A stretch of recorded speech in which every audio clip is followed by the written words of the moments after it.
My boy Colin Casados actually got me into comedy, Shout man. out to Colin. I've always wanted to do it. It's always been something that's been on my mind. I want to let you all know a little secret. I spent 16 days in jail, right? I lived in Las Vegas for a few years, spent some time in jail there. And while I was locked up, I had like 6 cellmates at any given time, right? And we would all just be in there talking hella shit about hella. You being for real right now? Yeah, dead ass, right? And we'd be in there just talking about hella different subjects. And like one day, one of the dudes in there, he goes, man, you know about a lot of different shit and talk about a lot of different shit and you're funny. You should be a taxi cab driver. Career advice from prison. Literally from a nigga who stole cars, right? Literally from this like Latino dude that stole cars. No. I'm like, And like literally all the other niggas in there were like, literally, there was a nigga in there with a gun charge. Like, nigga, you are stupid. Okay. He was like, no. And that dude was like, nah, bro, you should do stand up. And I was like, man, I've thought about it. I've watched stand up most of my life. I've always liked it, but never really been the type to want to be in front of crowds, like school plays, all that type of shit. Keep me off the stage, like, or let me be in the back. I was always that kid. And when I started working on forklifts one day, I started working with Colin Casados, and I found out he did stand up. And me and him became friends, like just working together. He was like the dude who trained me at that job. Repairing washing machines? Forklifts. Oh, forklifts. Yeah. This is for Toyota. We was fixing forklifts. And COVID hit, right? This is when COVID first hit, March 2020. We both got sent home. We was at home. And over that time, we started doing a podcast together that we only did like 3 episodes of. Hey, it was over like Zoom. It sucked anyway, but we did our best. But from that point, he was like, bro, you really should try stand-up. Like, just, you got a thing for telling stories, like blah, blah, blah. Just give it a try. And one day, he signed us up for an open mic at Vinny's in Sacramento. Vinny's? Vinny's in Sacramento. Yeah, Vinny's like this little restaurant and shit like that. Cool little spot. And did that shit and had a lot of fun and been on it. Did you kill it or you bombed? I didn't bomb. It went all right. But you liked the way it felt. I liked the way it felt. It felt good. Like I didn't feel like grossed out from it. I was relatively drunk when I did it. I was like relatively drunk. Like I had got nervous and downed 2 vodka pineapples. And that's the stuff you ordered the other day, no? I do tequila grapefruit now. Tequila grapefruit. I've matured. So I've matured. I've elevated. Okay. Citrus. I get my citrus in a different way now. Vitamin C. Vitamin C is important with your alcohol. No, yeah. It's funny. It's funny because otherwise. It's funny because he's right. We just had an episode about Supreme. And then, no. Yeah, we ain't doing that. It's like if you're going to drink, you maximize. Might as well get your vitamins. Throw in some fucking Flintstone. It helps beat off the hangover the next day. That's you true. know what I'm saying? Yeah. It's a smart move. That's like Deion Cole. No. Actually, wouldn't the sugar? Hey, I just turned his chair around. Well, I don't drink that much. Okay, I literally had the max like 2 drinks. Because that's the problem when like people especially when kids like make like jungle juice and shit and you make all that sugar into it, that fucks up your hangover like crazy. If you just drink straight up like vodka and stuff, you'll have less of a because you just don't throw up.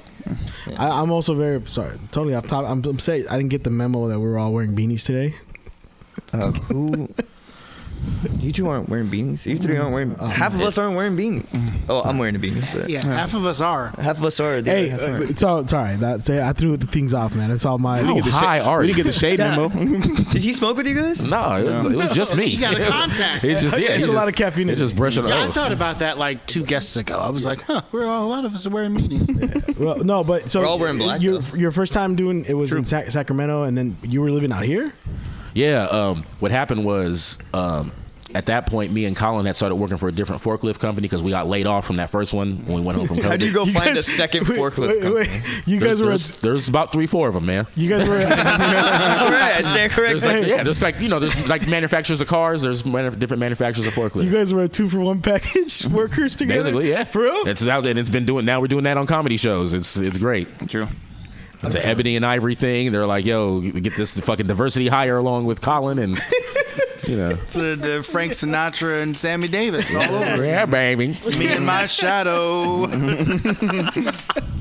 Yeah, he brought me with him. So, and then we were doing this training, and we were out in Manteca. That motherfucker lives in Manteca. Oh shit! So we did the training all week, and then after the Friday when we were done with the training, we went back to his house, changed clothes, rode out to Sac, into the mic.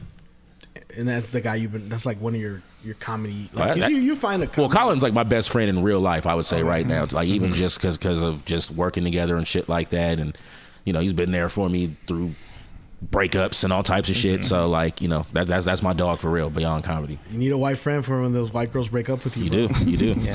He'll put you right in the right direction. He doesn't hang out with many fat girls though. He's likes this. He's a skinny guy. Of course he does. Yeah, he goes to the gym and shit. Yeah. Oh my gosh, she's hella fat, bro. And she's like just thick. He was like, nah, bro, you gotta date him like super skinny. Yeah. Super small. We were talking about this the other day. Like, how old are you now? 36. 36. So you've been doing it 2 years. Started when you were 34. Right. I noticed that like guys that start like around your age, they like kind of, you know, move up quick because you're older. And I think there's something about like, you know, having the older wise, you know what I'm talking about? Yeah. You kind of take it more serious. You don't fuck around with a lot of the stuff you do when you're younger and you start.